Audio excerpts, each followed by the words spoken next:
What is up, guys? It's your boy Rick Kakis, and today, one of, if not arguably, the best overall PvE build in all of Destiny 2, the Consecration Titan. Like, this thing has been at the tippy top of the meta for multiple seasons now.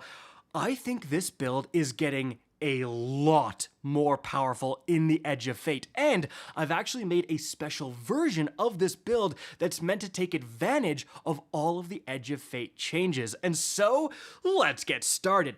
Now, first of all, guys, I've partnered with Mobalytics, your source for Destiny 2 builds. If you want to see my Edge of Fate Consecration build laid out in an easy to read, easy to understand format, that is linked in the description down below, and it has dim links as well, guys. So definitely check that out. But, you know, you're going to be a little bit lost if you don't stick around for a bit and we talk about why. Why is the Consecration Titan getting so much better? Because some of you might be going, is this guy a dingus? Like, who's gonna tell him? You know what I mean? Who's gonna tell him? Bungie announced that they're nerfing the Consecration Titan, and that is actually true. The actual Consecration aspect is going from 3 fragment slots currently down to 2. Here's the funny part, however. It was originally going to go all the way down to 1, and Knockout was going to go down to 1 fragment slot as well. But the community got so mad that Bungie reversed this. So overall, you're just losing 1 fragment slot, and I think by the end of this video, you're going to be going, Bungie might have been onto something with this original nerf, because holy crap, these changes benefit the Consecration Titan. So let's start here with the stat overhaul, guys. So, first of all, your Consecration should be doing more damage. Now, why is that? Well, in the Edge of Fate, you're going to be able to go above 100 of a certain stat, and for melee, once you get above 100 and go all the way to 200, you're going to be doing more melee damage, up to 30% more melee damage in PvE. So that's just more damage from your Consecration melee, right? And on top of that, guys, if that wasn't good enough, if you don't go above 100, if you have 100 strength right now and don't touch it at all, in the Edge of Fate, you now have 100 melee, you're going to get your melee more often. As you can see right here, Bungie says with high stat investment, you'll actually have your abilities recharging faster than they are in-game right now. So again, 100 strength right now equals even faster melee recharge in the Edge of Fate. That's also crazy. And again, couple that with being able to do more melee damage, we're already off to a very good start.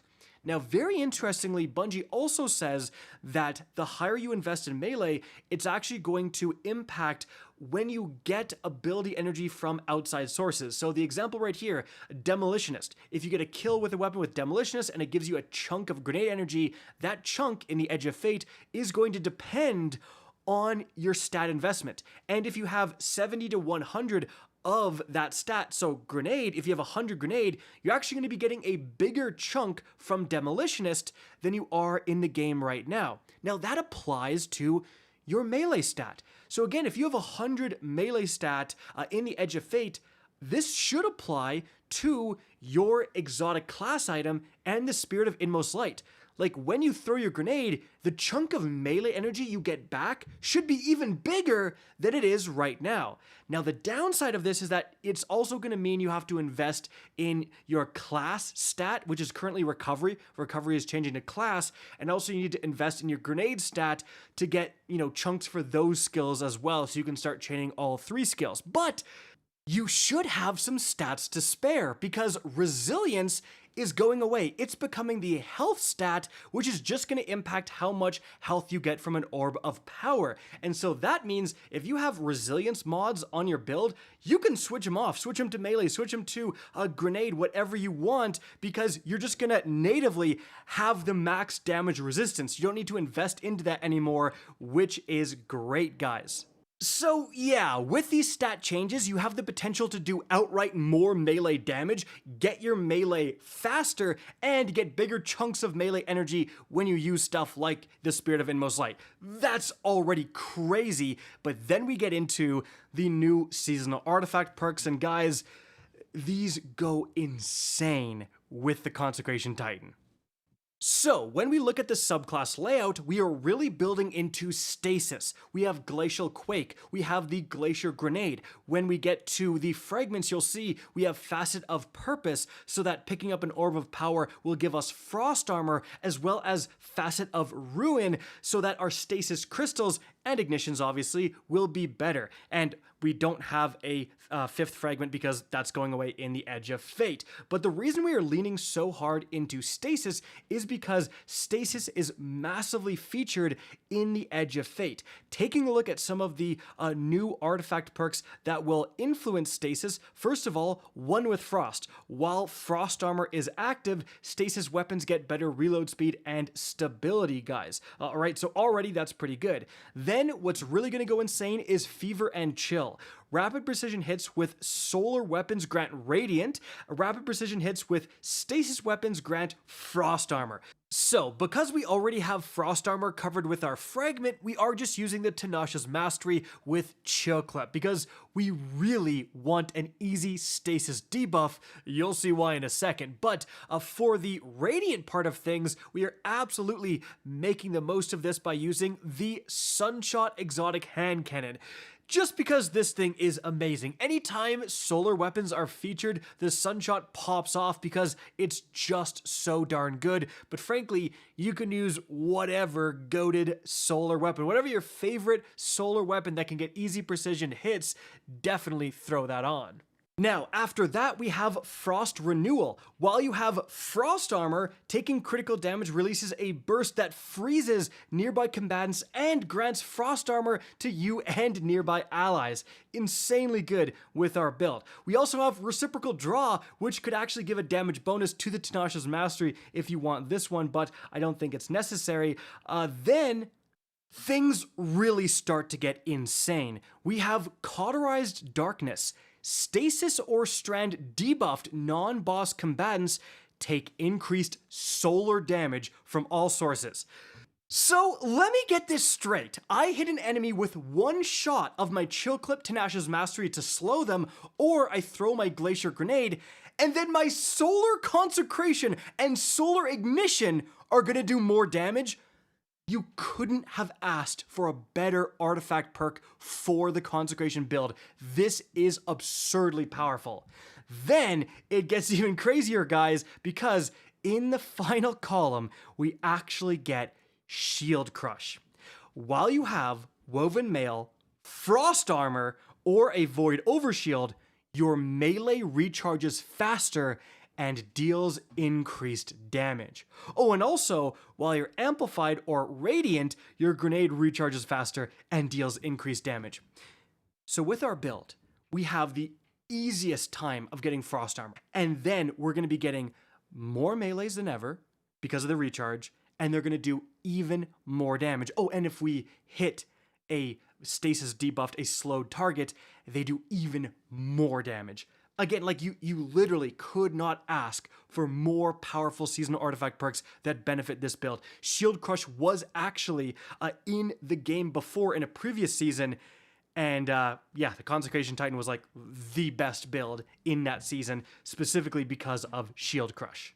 And quite frankly, that's just the tip of the iceberg. We also have stuff like Radiant Shrapnel, dealing sustained weapon damage while radiant, or defeating a scorched combatant with a weapon causes the target to release solar projectiles that deal damage and scorch on impact. So we get Radiant with our Sunshot super easily. Now we're causing this shrapnel to fly off of enemies that we are shooting with weapons, or you could go the opposite direction. We have Frigid Glare. While Frost Armor is active, which again is happening all the time with our build, Stasis Precision Final Blows cause combatants to release a freezing burst.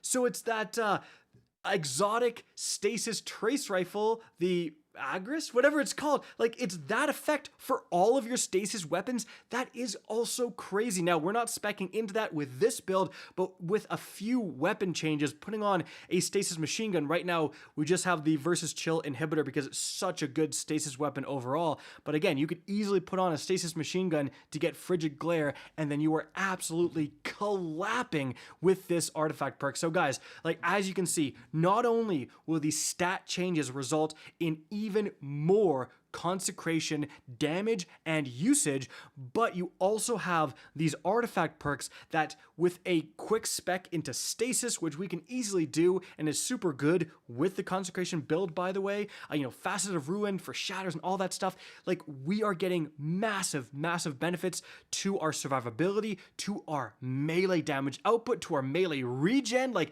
it is crazy how so many of these new seasonal artifact perks benefit. Again, one of the best builds in the entire game, and we just lose one fragment slot.